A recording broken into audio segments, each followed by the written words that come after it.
Hello, welcome back to Planner Apocalypse, where we are getting on with the show here in the Memento Mori Goal Planner planning series. It has been a few weeks since the first installment. We had some casualties in my fingernails here, but don't let that distract you. I'm going to set my timer for an hour and making sure, yes, it is ticking, so that's good. This is very loud. Sound is off. Yes, great. Visual timers are best. We're gonna just jump in, exhuming your true self from under all the bullshit. We're gonna talk about motivation for a hot minute. That thing they swear comes after you start working on the thing and not before. Though there are many types of motivation, psychologically speaking, we're just going to concern ourselves with two types: extrinsic and intrinsic. Extrinsic motivation comes from an external source and is usually controlled or given by others, like completing work tasks from your boss or doing homework for the students out there. Usually there is some kind of external consequence for completing or not completing these things, like you may get promoted or fired, or you may get a higher or lower grade in school. Meanwhile, intrinsic motivation comes from an internal source, you, to fulfill your personal needs or just because it makes you happy or feel satisfied in some way. It's not something that you have to do necessarily or answer to anybody else for. Our motivation and our beliefs come from our alignment with our identity. James Clear's book, Atomic Habits, states, "The ultimate form of intrinsic motivation is when a habit becomes part of your identity. It's one thing to say, I'm the type of person who wants this. It's something very different to say, I'm the type of person who is this." End quote. So if you want to stop smoking, you don't say, I'm trying to quit smoking, because you're still identifying yourself as a smoker. Instead, you say, I'm not a smoker, as the key thing about non-smokers is that they don't smoke. He goes on to say, true behavior change is identity change. You might start a habit because of motivation, but the only reason you'll stick with one is that it becomes part of your identity. End quote. One thing I want to emphasize is you are already that person. You've just been programmed with things that do not serve you or belong to you. Think about how you learned to get your needs met in childhood. However that happened, it's okay, as this ensured your survival, but ask yourself, as an adult, is this still working for you, or is it draining you? You can choose to put that shit down and pick up a new set of beliefs about yourself. It's hard, but you can do it. Considering that identity determines belief, if you are to truly embody your core values / your center, what beliefs about yourself, others, and the world around you do you need to embrace? All right, so we're going to just reiterate the core values / my center. So love / because love is my center. And then my values are creativity, compassion, and curiosity.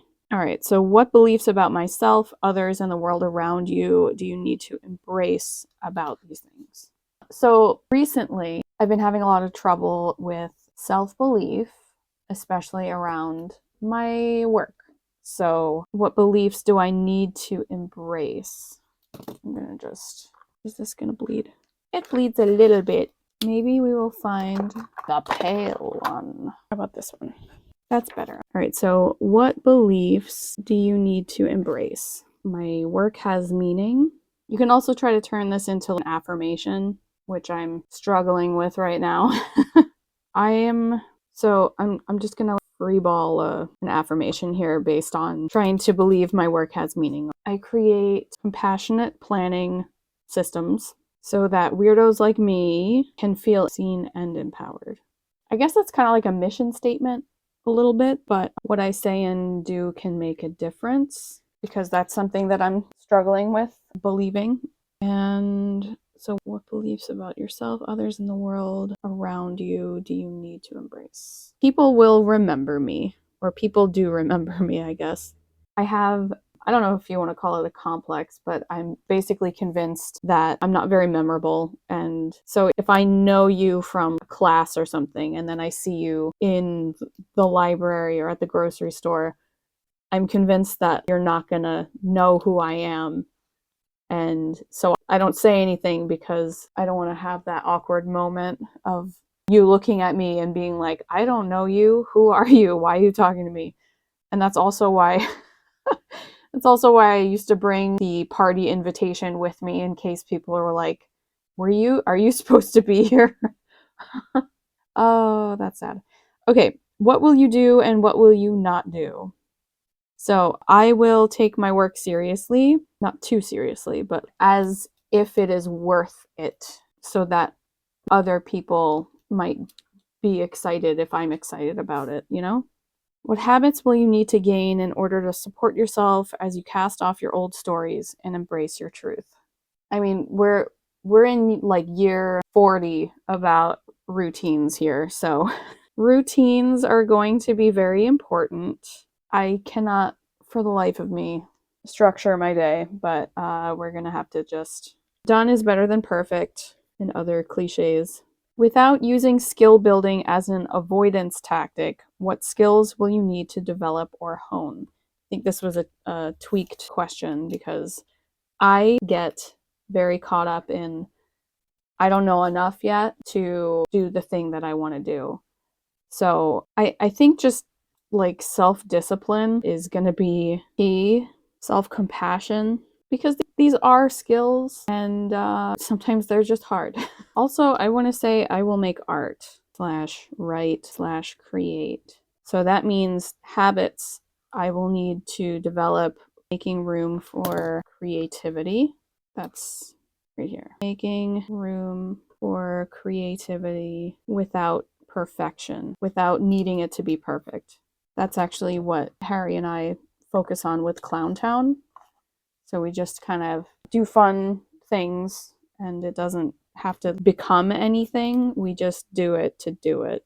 We just write to write and we just make pictures to doodle, and that's important. All right. Jesus, that took 15 minutes. Rewrite your story. The story that has the most hold on your life is the one that you tell yourself every day. And human beings, since the dawn of humanity, have thrived on stories and symbols to make sense of themselves and their world. Getting James Clear to back me up again here, he says, when you have repeated a story to yourself for years, it is easy to slide into these mental grooves and accept them as a fact. In time, you begin to resist certain actions because that's not who I am. There's internal pressure to maintain your self-image and behave in a way that is consistent with your beliefs. You find whatever way you can to avoid contradicting yourself. End quote. We all have those stories we tell ourselves on repeat. Can't keep your house clean? I'm so lazy. Can't find a rewarding relationship? I am unlovable. No one is buying your art? Everyone hates me and I'm the worst. You get the idea. Clear isn't wrong when he mentioned mental grooves. As it turns out, repeated actions, feelings, thoughts, and behaviors physically reinforce the neural pathways in our brains, like literal mental grooves. And that results in our brain finding these things much easier to do, and therefore much easier for us to default effortlessly into. That's exactly what habits are. Our brains use about 20% of our total energy production daily, so they constantly seek optimization and to conserve said energy. This can have both good and bad results. See, while our brains are remarkable, they are also the organ equivalent of the dude who figured out he can play Wii Sports tennis while still lying on the couch and merely flicking his wrist instead of moving his body like he's playing real tennis, which was the original intention with Wii Sports. Sometimes those mental grooves become more like ruts we get stuck in, especially when discussing bad habits, negative beliefs, or negative self-talk. Since our stories are so intertwined with our identities, we resist trying to change things because we simply don't believe it's possible, and then it becomes a self-fulfilling prophecy. When you decide that you're just not the kind of person who works out, a part of your brain called the reticular activating system, or RAS, files that information or stimuli under garbage. It doesn't direct any attention toward it no matter how much you tell yourself you should work out or how unhappy you are with your health. The RAS reinforces what is going on in our subconscious mind and tunes our attention to match, which comes from contemporary psychology. Belief is everything. However, there is good news. We are constantly learning, adapting, and changing, physically changing our brains. This changeability is called neuroplasticity. Whenever we learn a new skill or perform a new action, new neural pathways form in our brains. Practice makes better, right? So through repetition, these neural pathways get stronger and stronger. This goes for both good and bad habits. On the flip side, when we cease repeating certain actions or beliefs, the neural pathways weaken, just like how I forgot to play the piano because I haven't practiced in about 25 years. Rewiring our brains is completely and realistically possible with dedicated effort, attention, and intention. But you need to show up and put in the work, and that's the hardest part. Think back now. What can you do today that you could not do 5 to 10 years ago? Use this as evidence that you can change and eject your resistance. Like the Iron Giant, choose who you want to be. I mean, I couldn't read a birth chart 5 to 10 years ago, so there's that. I didn't know anything about manifestation or anything that is contained within this planner. None of like the neuroplasticity and all that stuff. What identities that you currently hold are holding you back from creating the life that you truly desire? In what ways are they holding you back? All right, so we have to go back to this page, getting to know you, where you list your identities. So I'm going to highlight with my handy highlighter the ones that are maybe holding me back. As usual, the stationary addict thing is maybe not exactly healthy. Little baby hoarder is also not helpful. And I'm going to highlight depressed, anxious, and chronically ill / in pain with my hypermobility spectrum disorder. A lot of these things I can't take away, but I can do things to help alleviate those things a little bit to make it more manageable. So I'm just going to box priestess because that's one of those things where that feels heavy. I'm having a lot of imposter syndrome with that. And also business owner, but I am a business owner, but I'm having issues. I feel like that's also a lot of imposter syndrome. So, okay, we're going to highlight holding you back, and then I'm going to just divide this in half, and then I'm going to write imposter syndrome, which I feel very, very, very high amounts of. So business owner. So I just want to be clear that so priestess is also here. These identities are not the things that are holding me back. It is the imposter syndrome that's holding me back. Because the imposter syndrome keeps me questioning these things, and then it keeps me paralyzed and afraid to move forward because I'm afraid to do it imperfectly. So I'm also going to say perfectionism. Okay, so then stationary addict, baby hoarder, depressed, anxious, and then so stationary addict and little baby hoarder, we're going to just make the money sign because there's an obvious financial impact with those identities. Like magpie vision, we see the shiny thing, we want the shiny thing, we buy the shiny thing, then we add it to our pile of other shiny things that we had seen and wanted and bought and then didn't really use. Do you know what I mean? So those are issues. And then I'm going to write down anxious, depressed, and HSD. These are just physical and mental limitations that I have to deal with. And I can't just cast them off because it's part of my brain chemistry and my actual body. But there are things that I can do to support myself when I'm dealing with it. And I just got really emotional for literally no reason. So while I can't remove these, I can support myself compassionately. And here's the skill. That's self-compassion. Just because our stories have previously served us in childhood does not mean that this is still the case in adulthood. What stories, beliefs, habits, people, and/or things no longer align with your core values and who you are inside. I also want to say that some of these core beliefs can form after childhood, in adulthood, if you've been through something very traumatic. So if you've had a great childhood, don't go digging if there's nothing wrong, don't borrow trouble. But without getting into triggering topics, due to specific childhood trauma, I silence myself. So there's this very hard juxtaposition emotionally about being seen and the fear of being seen and using my voice to speak up. and I don't need to be like that anymore. So the stories that I'm going to write, to keep myself small, dim my light, that's actually also where rise and shine comes from, which is my phrase of the year, which I didn't actually get into here, but it comes up at some point. Here? It does come up some point in this process, but I've mentioned it in other videos on my channel that my phrase for the theme, I guess, is rise and shine for a bunch of different reasons that we'll get into somewhere else. But sit down and shut up, which didn't come from my parents. I just want to make sure that everyone know that my parents are awesome. And so I got all of my trauma externally from outside my family. No one sees me. No one will help me. And this is where self-parenting is going to come in. So I'm actually going to write down self-parenting in the what habits or skills. What skills? So self-parenting or self-coaching. I'm also going to need to learn marketing because I would like to market my creations here, like this thing I still haven't updated the Amazon page for. So it's literally you just see this and it has a description. And I am shooting myself in the foot repeatedly. And okay, how can you eject these from your life? Or if this is not possible in totality, at the very least, how can you set up firm boundaries between you and these things so that you are no longer wasting your precious time, energy, and attention on them if you are in a safe enough place to do so?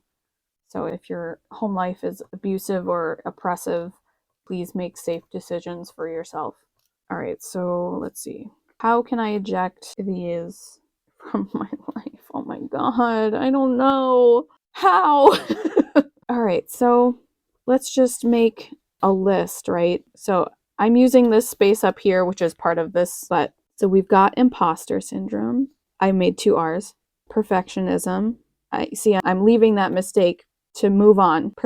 Did I? Yes, okay. I can spell. So self-belief. How can I eject these? Oh, okay. Well, we're gonna. I slept like crap last night, so sorry about the yawning. So we're ejecting. Eject these. Get rid of imposter syndrome, keeping myself small, and not speaking, not using my voice, maybe, / not letting myself shine because visibility is dangerous. You know? Okay. How can I eject these things from my life? How? Therapy, which I no longer have because I don't have health insurance at this very moment. So we're going to get on my husband's insurance and go back to therapy. We are going to make art, maybe find a community, question mark, of artists, question mark. I would really like to actually journal consistently. Self-expression and not self-repression. Change happens when the pain of staying the same outweighs the pain and discomfort of the unknown. On a scale of 1 to 10, how would you rate your pain? I don't know, maybe a 7 to 8 or something. Don't ever underestimate my ability to procrastinate and stuff. Procrastination. I was procrastinating starting this video, and I've got 20 minutes left. What tweaks can you start making to your own stories and beliefs to stop being weighed down and suppressed by them? Girl, why'd I gotta ask myself such hard questions? Also, hello darkness, my old friend. I'm pretty sure that these things have been on my fuck it list for the past few years. Like every year I do this. So if you find yourself battling the same monsters and demons like all the time, it's not just you. That's why therapy is hard. That's why healing is hard. And we use our toolkit so that we can deal with this stuff. So what tweaks can you start making? Do I have to start making those little affirmations? Do I need to do that? Do it before you're ready. Kind of like motivation. You just have to start the thing and then you'll feel like doing the thing once things get going. One thing that I do a lot is using my little timers. I will, depending on how low I'm feeling that day and the urgency of the thing that I have to do, I'll set my timer for anywhere from 5 to 15 minutes. I will make myself sit down, which is honestly the hardest part, and I will start working on whatever it is that I'm supposed to be working on. Most of the time, I will go past the timer and I'll set another timer. But sometimes when I'm absolutely just not in the zone for that, I will let myself off the hook because I did the 5 to 10, 15 minutes of the thing. So I tackled that demon and check mark, hooray, gold star. But one thing that I learned about from Dr. K on Healthy Gamer GG is to set a procrastination timer. And I'm like, why didn't I think of that before? So I'm going to do that. I'm going to link the video that he talks about that in the cards here. So giving yourself permission to procrastinate within a certain amount of time so that you're not procrastinating for hours and hours. All right, so I'm noticing also that these things are about external action, but a lot of this I should be focusing on my internal environment. So what tweaks can I start making to my own stories and beliefs? So one of the things is, because I'm not getting the things done that I want to get done, I tell myself that I'm lazy, that I'm not a good worker, I'm not a good boss for myself because I work for myself, that my business is going to fail, and all of these doomer kind of things. And so what I really need to do, and this is why I have weekly reviews and the monthly highlights and stuff like that, I really need to look at what I'm actually doing right and building up like a dopamine snowball. So doing very small increments to build momentum and build trust in myself, because that's also a thing. Like, I don't trust myself, and if I show myself that I can do things that I've set out to do, that will help me feel better and have more faith in my abilities and stuff like that. Also focusing on the things that I can control and not what I can't. Thank you, OCD. All right, in a species as language dependent as humans are, words have power. There's a reason it's called spelling. Our stories can save us or they can destroy us. Always remember that you are the author of your own story. That's where the word authority stems from. Transformations don't happen overnight. In fact, they can be hard and painful, but given enough time and pressure, even a lump of coal can turn into a diamond. The bucket list. You've heard of the bucket list. Now make way for the bucket list. What bullshit can you banish in order to protect your most precious resources, time, energy, and attention? Obviously, we're going to do procrastination, perfectionism for the third year in a row. She's back! Imposter syndrome. Basically, I'm writing down all these things that I already wrote down. Self-sabotage. Keeping myself small. Dimming my light. Not working on my business.